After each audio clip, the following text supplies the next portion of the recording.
అసలు ఎప్పుడూ లేని 'ఛత్రపతి శివాజీ' టాపిక్ సడన్‌గా ఎందుకు ట్రెండింగ్‌లోకి వచ్చింది? అలానే 'చావా' మూవీకి ఈ టాపిక్‌కి సంబంధం ఏంటి? ఈ వీడియోలో తెలుసుకుందాం పదండి. Hello guys, welcome to our channel content Keeda. So మన ఛానల్‌ని లైక్, షేర్, సబ్స్క్రైబ్ చేసుకొని పక్కనే ఉన్న బెల్ ఐకాన్ అయితే ఆన్‌లో పెట్టుకోండి. నేను ఏ వీడియో చేసినా మీకు నోటిఫికేషన్ ద్వారా అయితే మీకు వస్తుంది. ఇంక లేట్ చేయకుండా వీడియోలోకి వెళ్ళిపోదాం. Let's begin the video.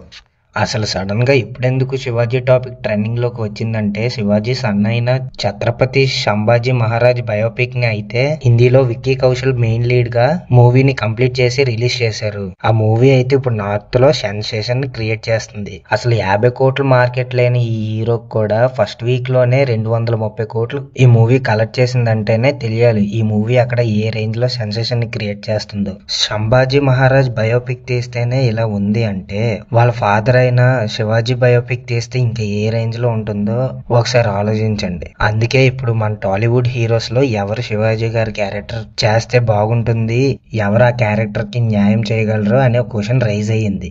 ఇంకా ఈ క్యారెక్టర్ ని మా హీరోనే చెయ్యాలి అని రామ్ చరణ్, ప్రభాస్, ఎన్టీఆర్ ఫ్యాన్స్ అయితే ఫుల్ గా ట్రెండ్ చేస్తున్నప్పటికీ ఈ విషయంలో రామ్ చరణ్ ఫ్యాన్స్ అయితే one of the top trending లోకి అయితే తీసుకొచ్చారు. ఇంకా నా ఒపీనియన్ అయితే ప్రభాస్ అండ్ ఎన్టీఆర్ వాళ్ళ పర్ఫార్మెన్స్ బాగా చేసేటప్పటికి వాళ్ళకి ఆ క్యారెక్టర్ అనేది అంతగా సూట్ అవ్వకపోవచ్చు లుక్స్ వైజ్ గా, కానీ రామ్ చరణ్ లుక్స్ వైజ్ గా అలానే పర్ఫార్మెన్స్ వైజ్ గా బాగా సెట్ అవుతారు, అందులో అయితే నో డౌట్. ఇంకా మార్కెట్ వైజ్ గా కూడా మంచిగా హెల్ప్ అవుతుంది ట్రిబులర్ తో నార్త్ లో మంచి ఫేమ్ రావడం వల్ల. కానీ ఎంతైనా ఒక మంచి యాక్టర్ ని పెట్టుకున్నప్పటికీ ఒక మంచి డైరెక్టర్ అయితే డైరెక్ట్ చేయాలి ఈ మూవీని. మరి ఎవరు డైరెక్ట్ చేస్తారో ఏం జరుగుతుందో చూడాలి. సో ఇది గైస్ ఈ రోజు వీడియో అయితే. సో అలానే మీకు ఏ హీరో అయితే బాగా యాక్ట్ చేస్తారో అనిపిస్తుందో కామెంట్ చేసి మన ఛానల్ ని సబ్స్క్రైబ్ చేసుకొని పక్కనే ఉన్న బెల్ ఐకాన్ అయితే ఆన్ లో పెట్టుకోండి. So that's all for today guys.